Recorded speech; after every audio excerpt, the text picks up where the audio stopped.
To find out more about Michael Kirwan, Emma's back in Dublin. She's visiting Trinity College, where she's arranged to meet historian Patrick Gagan.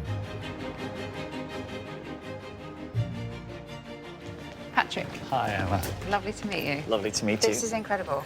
All the books that you need. I'm trying to track down as much as I can about Michael Kirwan, who is my 4 times great-grandfather.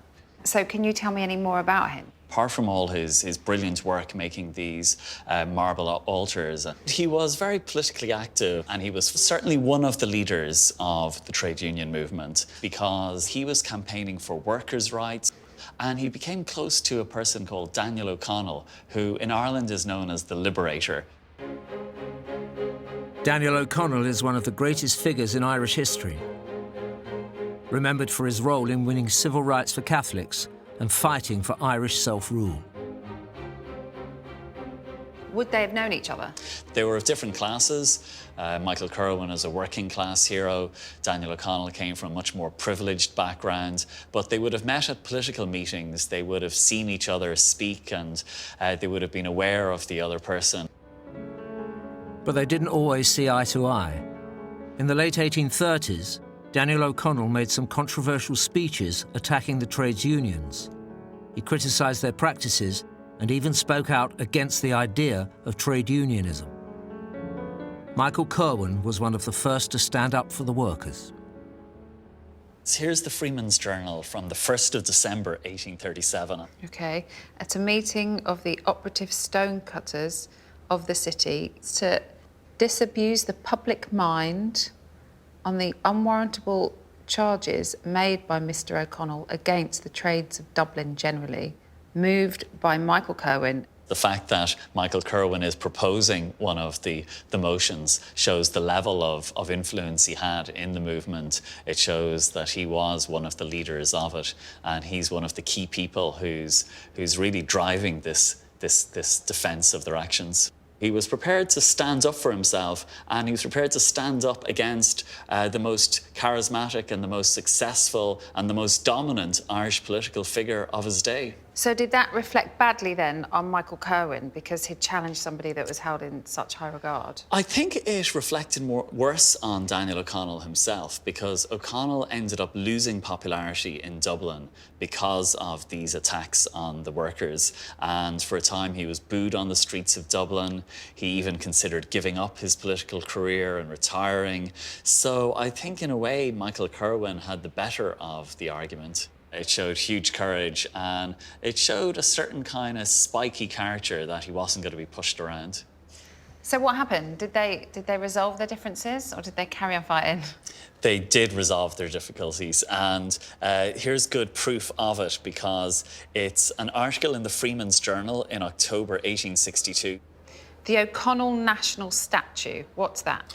So Daniel O'Connell died in 1847, yeah. And 15 years later, they wanted to erect a national statue in his honour in the capital city of Ireland, in Dublin. And if you just look all the way down... Michael Kirwan, 17 Bolton Street.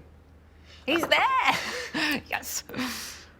So, all of these names, Michael included, obviously, he helped get the statue built. Does that mean he put his own money in, or helped kind of raise funds for the... He did both. He put his own money towards it, and he also showed that he was publicly behind this national statue.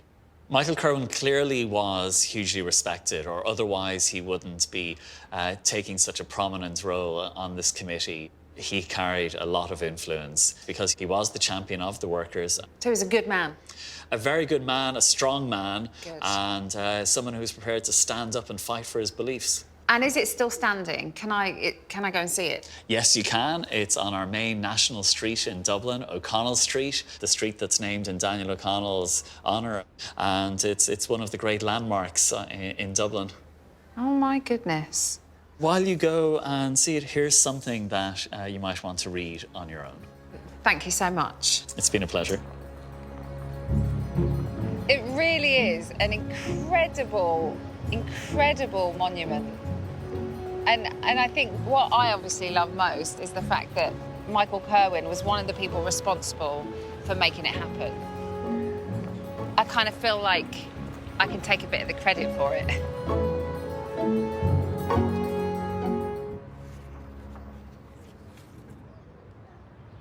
Death of Mr. Michael Kirwan.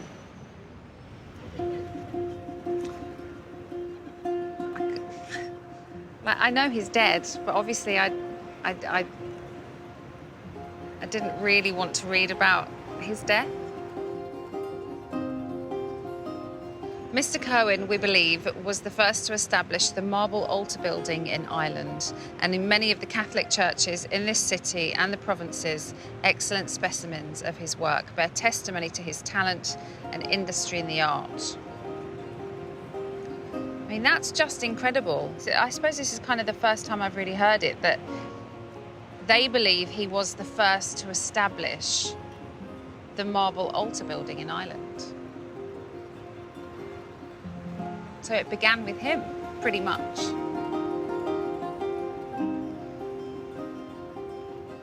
He was respected for his skill and integrity, for his professionalism, and by the general community, who esteemed him for his virtues and patriotism.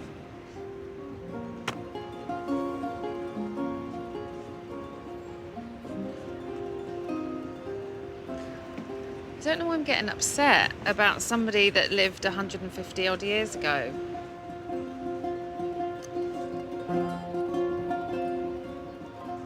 I think when we went down the trail of